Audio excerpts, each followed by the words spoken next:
আমাদের প্রেমে পড়ার মুহূর্তটা ছিল অল্প।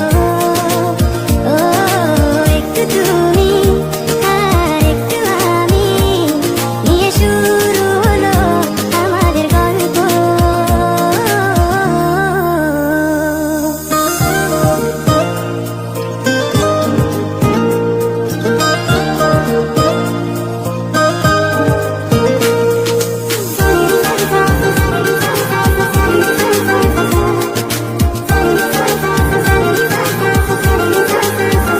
বেঁধেছি ছোট্ট একটি ঘর তোমার মনে, তোমার ছবিতে সাজানো দালান।